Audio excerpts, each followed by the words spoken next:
ಇದು ಪ್ರತಿ ಸಂಡೇ ನಾನು ಹೆಲ್ತ್ ಕ್ಯಾಂಪ್ ಮಾಡಿಸ್ತಿದ್ದೀನಿ, ಸಾವಿರಾರು ಜನಕ್ಕೆ ಸ್ಪಂದಿಸ್ತಿದ್ದೀನಿ. ಇದು ರೆಸ್ಪಾನ್ಸಿಬಲ್ ಆಗಿ ನಾನು ಬಿಹೇವ್ ಮಾಡ್ತಿರೋದು.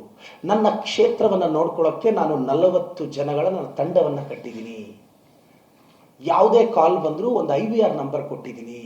ಆಂಬ್ಯುಲೆನ್ಸ್ ಕಾಲ್ ಅಟೆಂಡ್ ಮಾಡೋಕ್ಕೆ ಡೇ ಶಿಫ್ಟಲ್ಲಿಬ್ರು, ನೈಟ್ ಶಿಫ್ಟಲ್ಲಿಬ್ರು ಬರೀ ಕಾಲ್ ರಿಸೀವ್ ಮಾಡೋಕ್ಕಿರ್ತಾರೆ. 12 ನಿಮಿಷದೊಳಗಡೆ ಅಮ್ಮ ಆಂಬ್ಯುಲೆನ್ಸು ಮನೆ ಮುಂದೆ ನಿಲ್ಲಿಸಿದ್ದೀನಿ. ಇದಕ್ಕೆ ಚಿಕ್ಕಬಳ್ಳಾಪುರ ಕ್ಷೇತ್ರದ ಸಾವಿರಾರು ಜನ ಸಾಕ್ಷಿ. ತಿಂಗಳಿಗೆ ನೀವು ನಂಬುತ್ತಿರೋ ಇಲ್ಲೋ ಗೊತ್ತಿಲ್ಲ, 12ರಿಂದ 15 ಲಕ್ಷ ನಾನು ಆಂಬ್ಯುಲೆನ್ಸ್ಗೆ ಖರ್ಚು ಮಾಡ್ತಿದ್ದೀನಿ.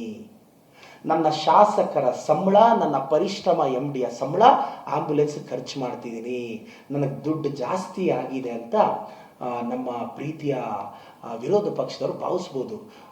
ನಾನೆಲ್ರಿಗೂ ಹೇಳಕ್ಕೆ ಬಯಸ್ತೀನಿ, ದಾನ ಅಂದರೆ ನಮಗೆ ಜಾಸ್ತಿ ಆದಾಗ ಮಾಡೋದಲ್ಲ ಸರ್, ಇನ್ನೊಬ್ರಿಗೆ ಬೇಕಾದಾಗ ಮಾಡೋದು ಅಂತ. ನನ್ನ ಕಾರು, ನನ್ನ ಬಿಸ್ನೆಸ್ಗೆ GST ನೋಟಿಸ್ ಬಂದಿದೆ, ಏನ್ ಮಾಡ್ಬೇಕು ಅಂತ ಗೊತ್ತಾಗ್ತಿಲ್ಲ. ಇಮಿಡಿಯೇಟ್ಲಿ ಒಬ್ಬ GST ಎಕ್ಸ್ಪರ್ಟ್ ಹತ್ರ ಮಾತಾಡು. ಎಲ್ಲಿ ಹುಡುಕೋದು? ಬಾಸ್ವಾಲಾ. Be the boss. ಮನೆ ಮೇಲೆ EMI ನಡೀತಾ ಇದೆ.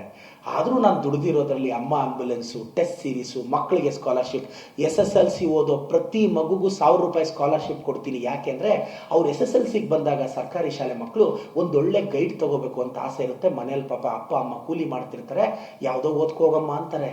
ನಾನು ಇದುವರೆಗೂ 7,000 ಮಕ್ಕಳಿಗೆ ಕಳೆದ 3 ವರ್ಷದಿಂದ 1,000 ರೂಪಾಯಿ ಸ್ಕಾಲರ್ಶಿಪ್ ಕೊಟ್ಟಿದ್ದೀನಿ ನನ್ನ ಸ್ವಂತ ಪರಿಶ್ರಮದಿಂದ. ಇದು ನನ್ನ ರಿಪೋರ್ಟ್ ಕಾರ್ಡ್. ನಾನು 5,000ಕ್ಕೂ ಹೆಚ್ಚು ಡಿಜಿಟಲಿ ಸಾಲ್ವ್ ಮಾಡಿದ್ದೀನಿ. 130 ಹಳ್ಳಿಗಳನ್ನು ಅಧಿಕಾರಿಗಳ ಜೊತೆ ಭೇಟಿ ಕೊಟ್ಟಿದ್ದೀನಿ. ಚಿಕ್ಕಬಳ್ಳಾಪುರದಲ್ಲಿ 12 ವಾರ್ಡು, ಮಂಚನಹಳ್ಳಿಯಲ್ಲಿ ವಾರ್ಡ್ ನಂಬರ್ 5 ಅಂದರೆ 1 ವಾರ್ಡು ಮುಗಿಸಿದ್ದೀನಿ. ಸಾವಿರಾರು ಅರ್ಜಿಗಳು ವಿಲೇವಾರಿ ಮಾಡಿದ್ದೀನಿ. ಇಷ್ಟೆಲ್ಲ ಹೇಳಿಬಿಟ್ಟೆ, ಗ್ಯಾರಂಟಿಗಳಿಗೆ ದುಡ್ಡು ಹೋಗ್ತಿದೆ ಪ್ರದೀಪ್, ಅನುದಾನ ತಗೊಂಡೋಗಿದ್ಯಾ ಅಂತ. ಮಾನ್ಯ BJP ಅವರೇ, ನಾನು ಏನು ಅನುದಾನ ತಗೊಂಡೋಗಿದ್ದೀನಿ ಅಂತ, ಇದು ನಾನು ಅನುದಾನ ತಗೊಂಡೋಗಿದ್ರ list, order copies with proof. ನಾನು ಗಾಳಿಯಲ್ಲಿ ಗುಂಡು ಹೊಡಿತಾ ಇಲ್ಲ.